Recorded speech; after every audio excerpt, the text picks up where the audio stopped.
Back to Disawe Kanda. I'm Natalie Ford. And my name is Alfred Okanse. Coming up in the next 60 minutes tonight. News 360 Headlines is brought to you by... Person suspected to have been involved in the murder of Captain Maxwell Adam Mahama remanded in police custody.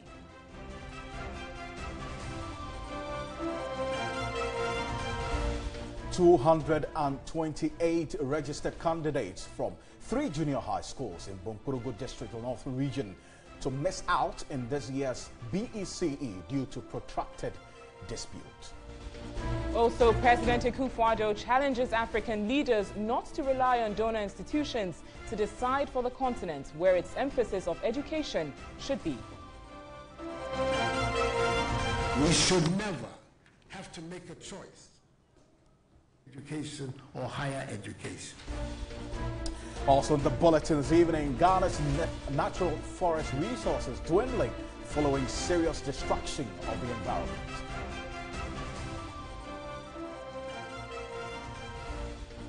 And ECOWAS extends the mandate of its military mission in the Gambia by 12 months.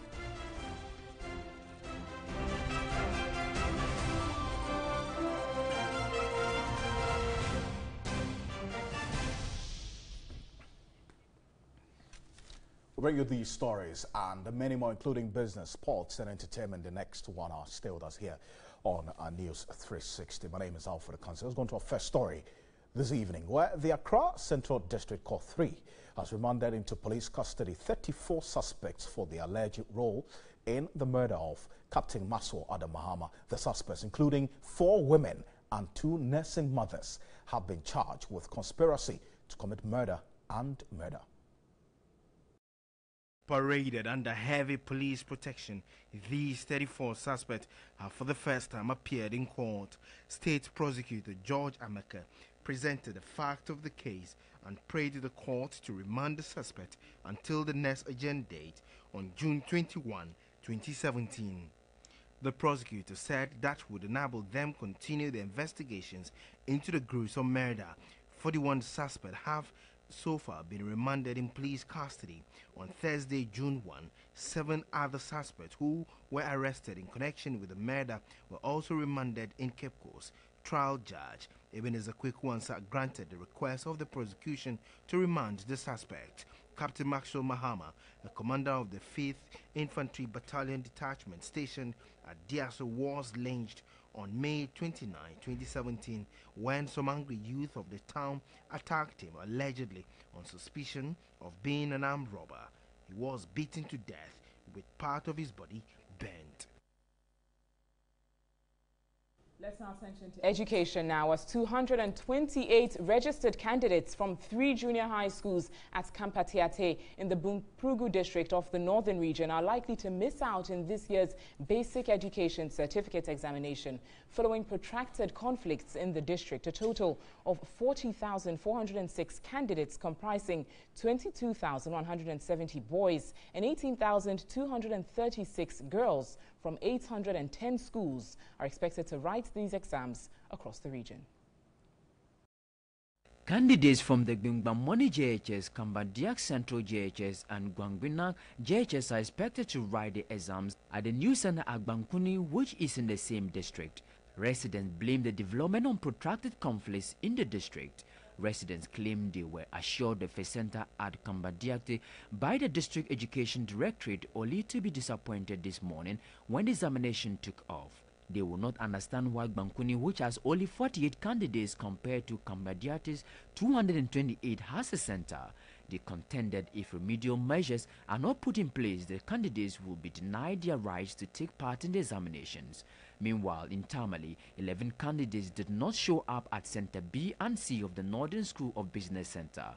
Head of invigilators at these centers could only speak for 2 girls at the Gumanis Methodist Junior High School. The news team gathered one is pregnant while the other changed school. The supervisors had no idea what prevented 6 of the absentees, who are mainly girls from the Vineyard Junior High School, from reporting. The remaining candidates are students of Gokuni and Surugu Junior High Schools. The examination at the center began 30 minutes later than the scheduled 8:30 a.m. This is due to the late arrival of question papers. Okay, let's step a bit further with this particular story. I've been joined on the telephone by Reverend Jonathan Bette. He's the Public Relations Officer of the Ghana Education Service. He joins us via phone. Reverend, good evening to you, and I want to thank you very much for joining us. So, are you aware of this particular situation of the 228 pupils who are unable to write the BSE today? Well, thank you very much. As we're talking right now, we have received the information unofficially. It's just through the media, Radio Ghana's message or news.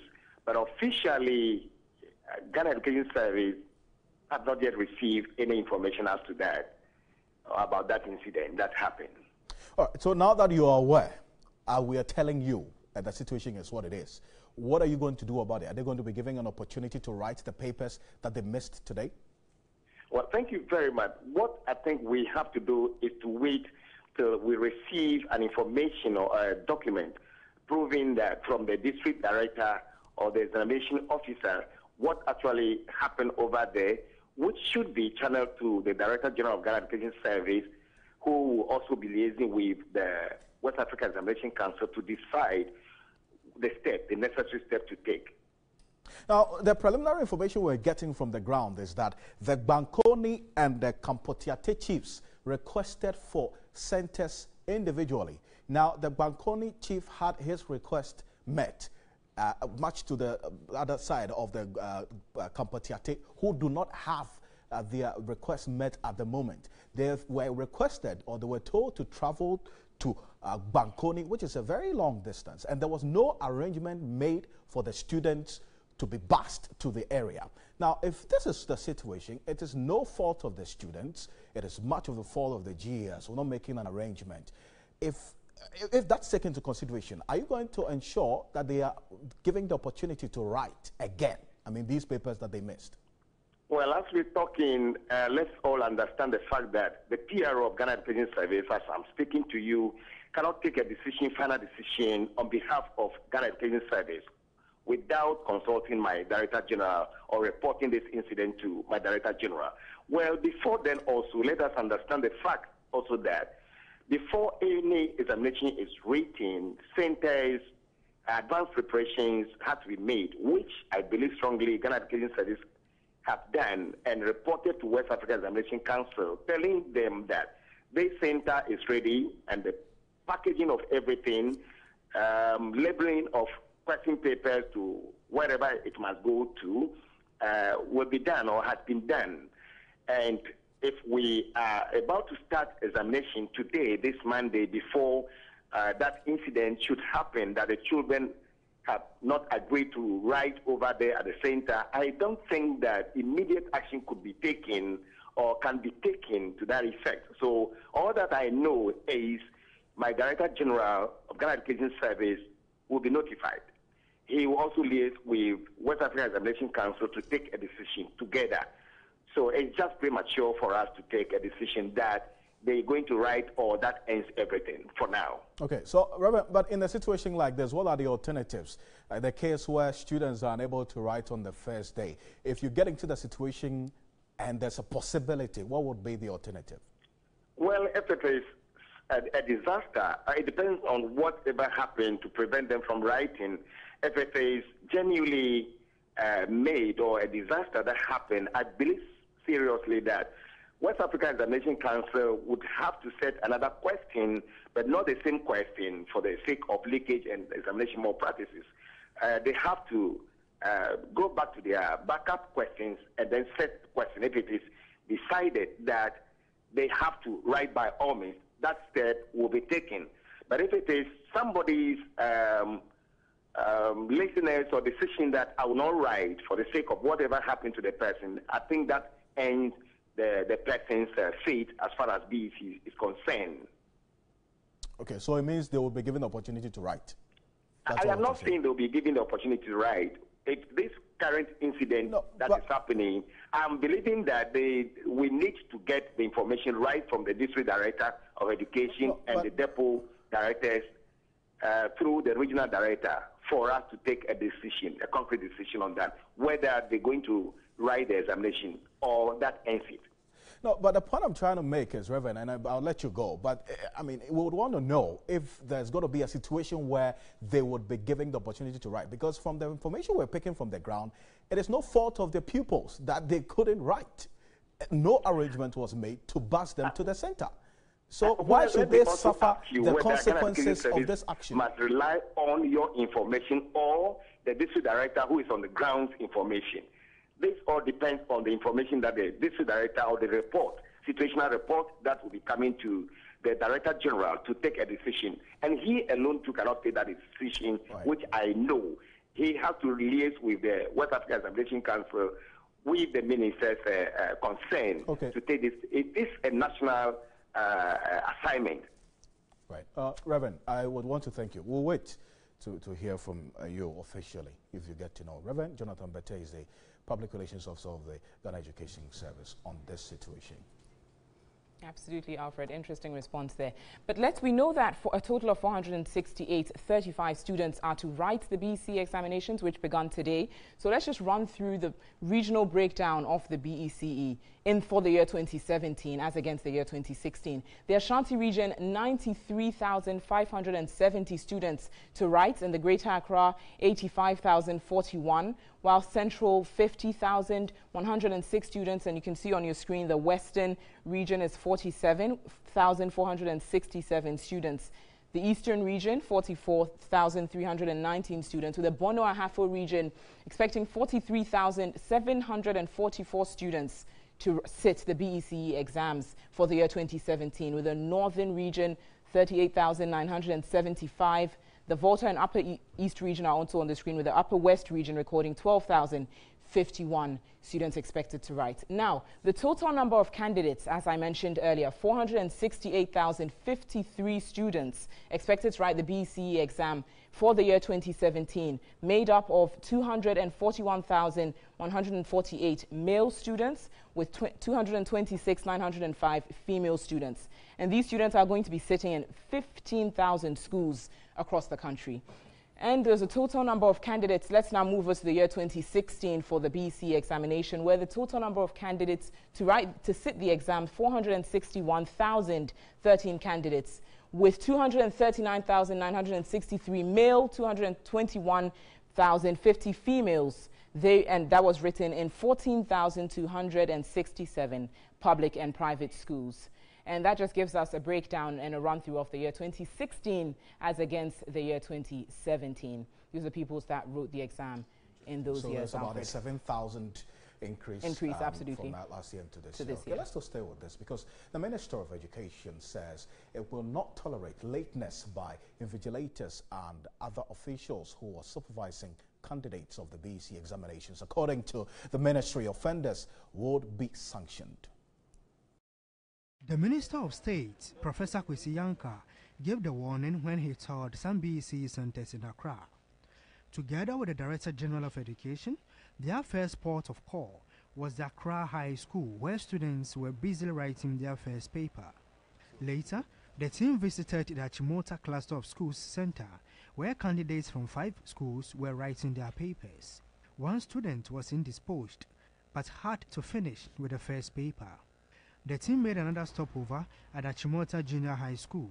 The Minister and the Director General of Ghana Education Service again visited the Anumile Cluster of Schools. Briefing the media after the tour, Professor Kwesi Yankah warned invigilators and other officers to desist reporting late to the centers. Things like traffic and so on and so forth being an impediment and stopping you from being punctual will not be accepted from tomorrow going.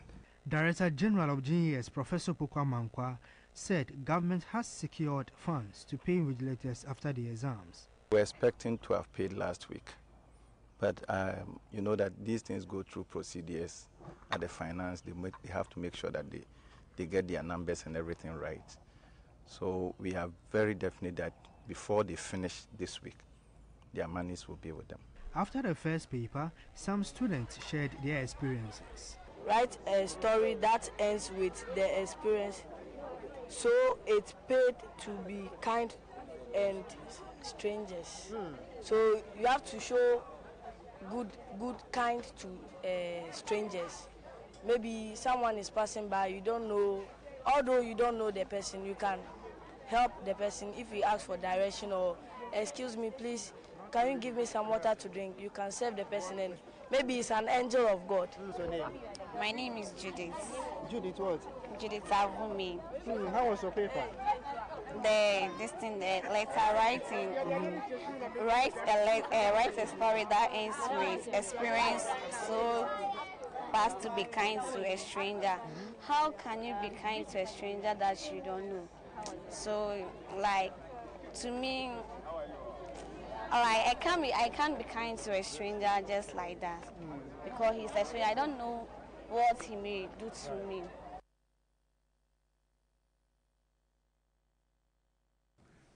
Still on education, the Basic Schools Coordinator of the Accra Metro Directorate, Rita Sylvia Ofei-Darko, has warned teachers of candidates writing this year's BECE that it's an offense to loiter at the examination centers. It's a common practice to see teachers hang around the examination centers during BECE exams. 23,776 candidates are writing the exams within the Accra metropolis.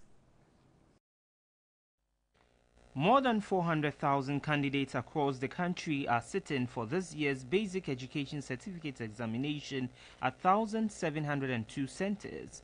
At the Bishop Bowers School at Latebiokoshi, 213 candidates were expected to write the exams. There were no absentees. The team next visited the Kanishi Technical College Examination Center. 210 candidates from 9 schools were busy writing the English language paper. The supervisor, George Novidro, confirmed that there was no absenteeism and candidates have comported themselves so far. At the Odoko Salaria Basic School Center, 429 candidates from 11 schools were taking part in the exams. The Metropolitan Chief Executive Mohammed J. Sowa encouraged the candidates to take the examination serious and promised the award of scholarship by the Assembly to the top 10 candidates in the public sector. We are throwing a challenge to you that if your results turn out to be extraordinary, we are likely to increase the beneficiaries of the scholarship scheme that we are instituting. The Basic Schools Coordinator, Accra Metro Education Directorate, Rita Sylvia Ofei-Darko, warned teachers who loiter at the centers. In as much as we believe our presence gives our children the moral support, if we are not careful, it goes the other way around. Some of the students spoke to the news team. I thought it was hard, but when I saw the paper, I said I was over to conquer it. The paper was so good, and we tried our best and did what we can do. Then I think so we'll pass this exam. The examination is scheduled to end on Friday, June 9.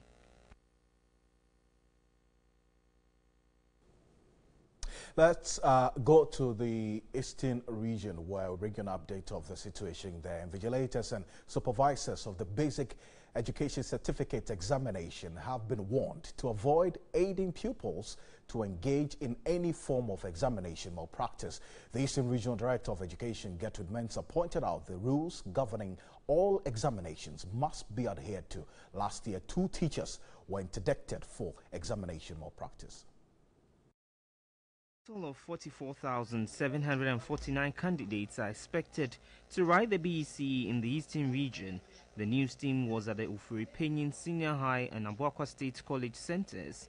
The Eastern Regional Director of Education, Gertrude Mensah, warned invigilators not to assist candidates engaged in any form of examination malpractice, but be vigilant and go by the rules of the examination. As teachers, as invigilators, we have rules governing the conduct of the examination.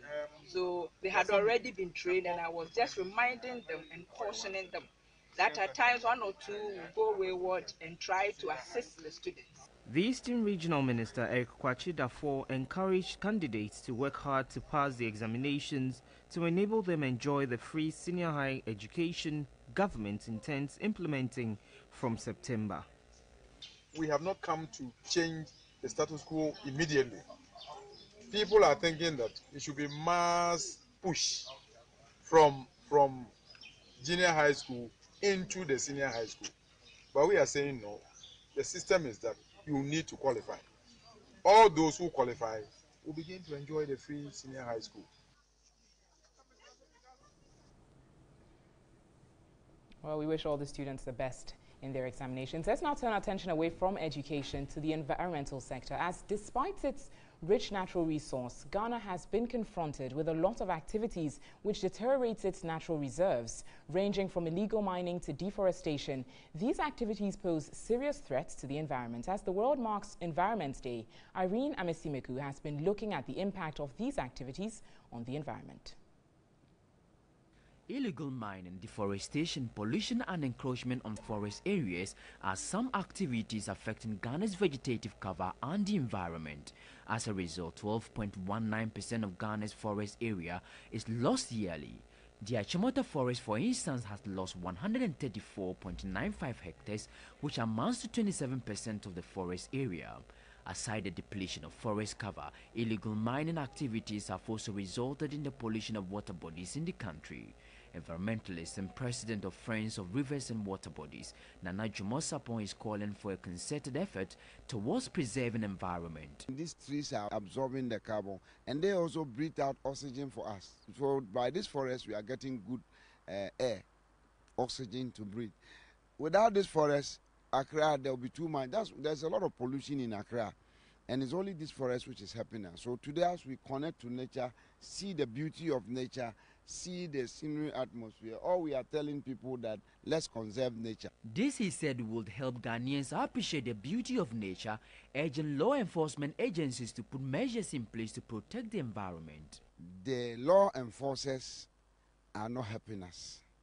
They come out with explanations which are unacceptable. If everybody will do his work and enforce the laws that we have in our status book, some of the disasters we have, like the June 3rd, won't happen. But we want to take this opportunity to tell the people who have been put in charge of our environment to do their work well. Regional Manager of Forests in the Greater Accra region, Edith Ansa, further reiterated the need to appreciate and patronize natural reserves in the country.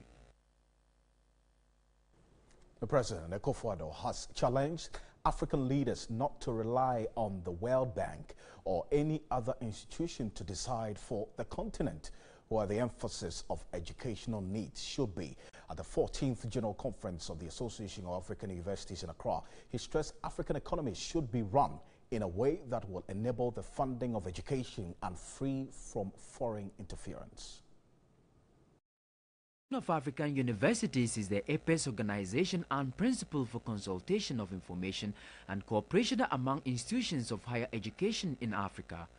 Commemorating his 14th General Conference and 50th anniversary, President Akufo-Addo regretted the weak linkages between African universities and the productive sectors. He indicated Africa's educational institutions' positive contribution towards development should be well documented, but stressed the need to eschew foreign interference.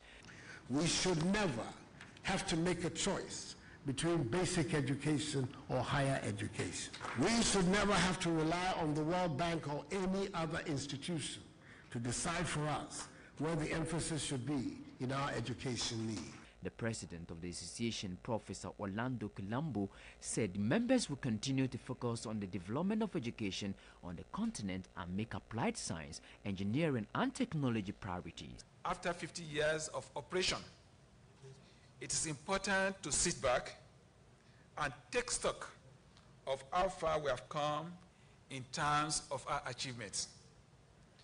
It's important to look at our challenges and decide on the next step forward.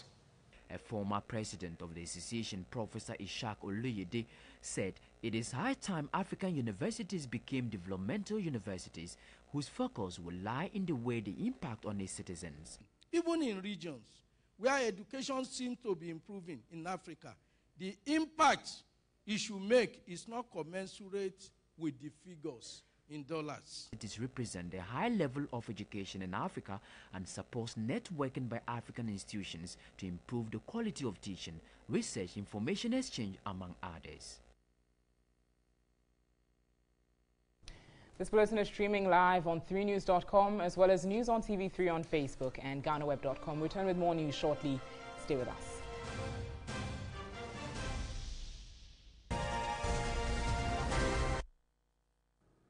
It's still News 360. Thanks for staying with us. My name is Nanekia Mensah Brampa. We begin with issues on energy tonight, and workers of the electricity company have blamed the Minister of Energy, Boakye Jako, for the mob attack against staff of the company at Somanya in the eastern region. Now, according to Deputy General Secretary of the Public Utility Workers Union, Richard Nyaba, a joint National Executive Council meeting of senior and junior staff of ECG have resolved workers of the company in the area should vacate post effective today.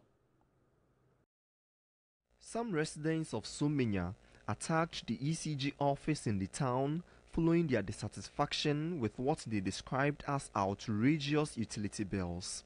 Following the incident, there has been a joint National Executive Council meeting of senior and junior staff of the company to deliberate on the issue. According to the workers, there has been a trend in the attacks on ECG workers following similar situations at Dansoman, Roman Ridge, Teshi, Ashaiman, Kede and Kwabre.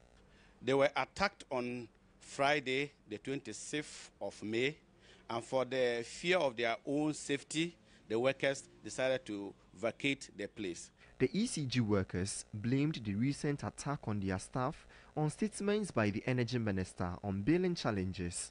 Deputy General Secretary Richard Nyaba says only firm assurances of the safety of ECG workers in Somanya will lead to a reversal of the directive. That we are saying until they are assured of their safety, they should not also get back to work. They should stay at where they know they will be safe. The emergency meeting directed that red flags be hoisted at all ECG operational areas for 1 week in solidarity with the workers at Somanya.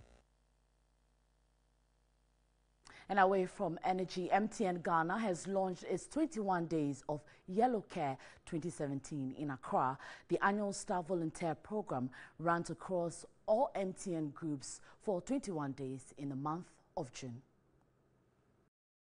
10 years, MTN has created tremendous change in the lives of communities, especially education, through the 21 Days of Yellow Care. MTN staff carry out classroom innovations, literacy projects, information communication technology training, and provision of digital educational content to some schools across the country. This year's campaign will start with the renovation of classrooms, provision of ICT trainings, and donation of educational content to Street Academy in Accra. In addition, MTN will make available online supplementary reading materials for some schools and also hold capacity training for teachers in selected special schools. Corporate Services Executive at MTN, Cynthia Lumor, says MTN will continue to invest in the lives of Ghanaians. Staff members doing volunteer work in the interest of investing in education for all, which is the theme for our 21 Days of Yellow Care. Head of Planning and Statistics at Special Education Division at Ghana Education Service, Jeremiah Boehi Staya, lauded MTN for the good work. When we talk about inclusive education, it needs the support of every stakeholder, every corporate organization, because at the end of the day, these children will come back to this corporate world to come and work there. Now, marketing manager of Fan Mill Ghana, Gifty Ejefianko, has expressed delight at the massive endorsement of its new product, Fan Max. The naturally enriched product was launched barely 2 weeks ago.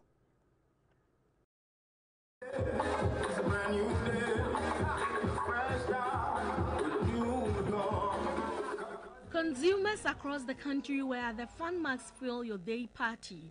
The event was spiced with music, dance, and a karaoke section.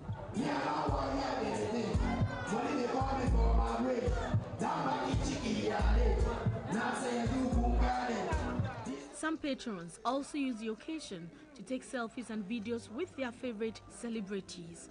The management team of Fan Mill Ghana was not left out of the carnival as they joined to perform the official Fan Max promo dance.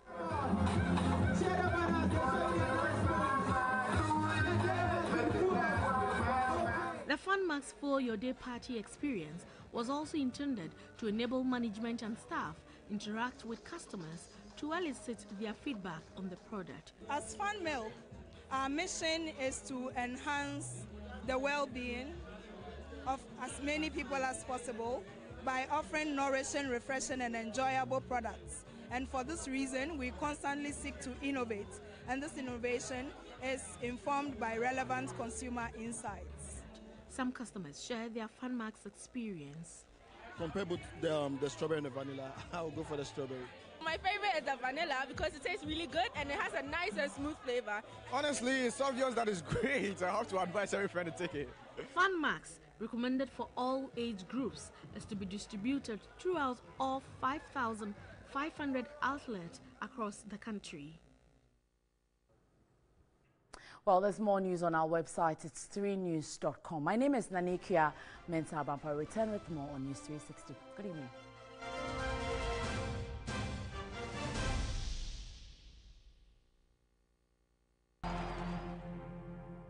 You're watching News 360. My name is Michael Otiye. Time to walk you through the major sporting stories for the day. And we begin on the sad note because former Newcastle midfielder Sheikh Tiote has died after reportedly suffering a heart attack while training with his club in China. The 30-year-old was reported to have collapsed at a training ground on Monday and taken to a local hospital where he was pronounced dead.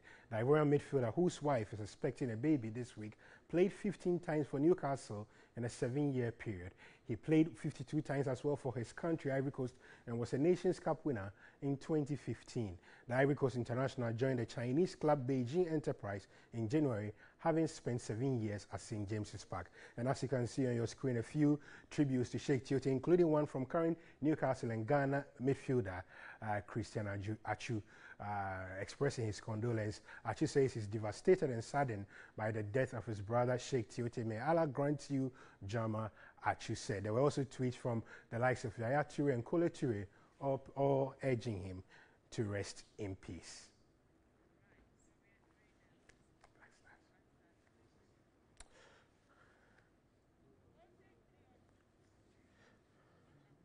On to some Black Star stories now. And they have arrived in Kumasi ahead of the 2019 Nations Cup qualifier against Ethiopia on Sunday and plunged straight into training after an enthusiastic welcome. The game at the Barbara Stadium will be Ghana's first in Kumasi in 2 years, and Coach Kwesi Appiah is hoping it will provide the perfect launch pad for the team as they seek to reach an 8th straight Nations Cup.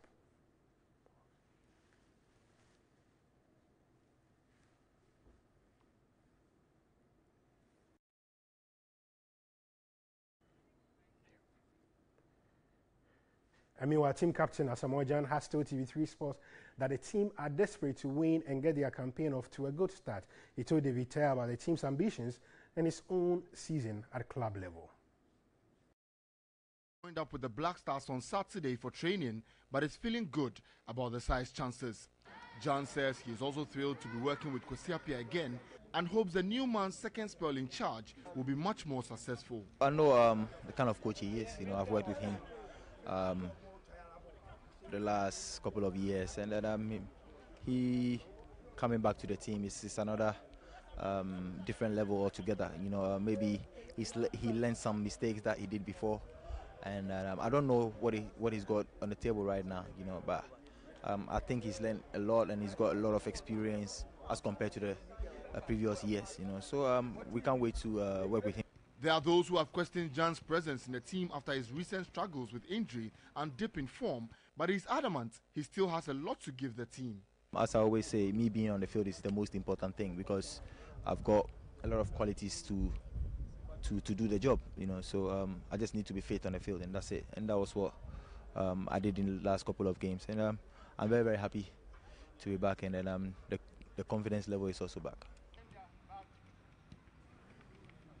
Still related to the Black Stars, and the team will be without goalkeeper Adam Kwarase for that game against Ethiopia and the friendly against the USA and Mexico, or in the USA after he pulled out for family reasons. The Brondby and former Portland Timbers goalkeeper has told the GFA that he will not be able to honor the invitation, which prolongs his absence from the Black Stars after he withdrew as well from the 2017 Nations Cup squad.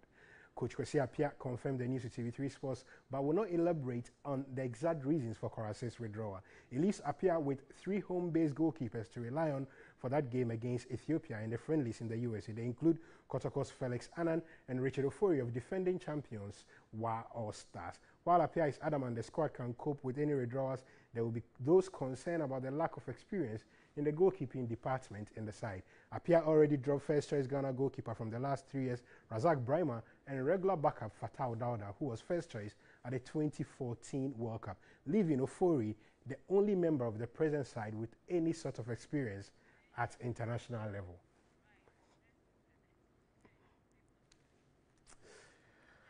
Our next story is a mix of religion and football, and it's been one of the most talked about stories online in the football world today. A service by Living Stream Church to celebrate Chelsea's English Premier League title. But what was exactly the idea behind the service, and could this provide clues for churches about how they can draw on football to win more souls? We send Durabedo Champong to find out more. Have gone viral and the reactions have been varied. When a flyer emerged advertising a church service to celebrate Chelsea's Premier League triumph, there were those who thought it was a joke. But last Sunday at the Living Streams International Church, Reverend Dr. Ebenezer Markwe, decked in his Arsenal jersey, delivered a sermon to an audience with many, including DJ turned pastor Azigza Jr. in his Chelsea blue. There are those who say this is another sign of the negative obsession with English football. But Reverend Markwe says it's a unique way of drawing more people to church through the power of football. We can use football to advertise beer. We can use football to advertise peace. We can use football to speak to people about different issues. Or we can use football to address racism. So why can't we use football to speak about Christ, if it is possible? Every platform is a platform for us to speak about Christ. And I would, Paul made a statement. He said, by all means that I may win some. By all means that I may win some. The idea was the initiative of Azigza Jr. himself, a strong Chelsea fan. He has been thrilled with the reaction so far. Somebody would have gone to some bar to get drunk, been knocked by a car somewhere. We said, no, don't go and do that. It's the same euphoria, the same excitement. Bring it to church. Come and dance with your jersey. Come and have all the fun. But when we finish, we'll talk to you about Christ. And we did. And we got some people to also accept the Lord. So it was a great thing. So there's a chance next season you might see a few more of this. Whether it shows an unhealthy affection for foreign football or a unique way of drawing people to Christ, there is no denying that the mix of football and church is already proving hugely popular.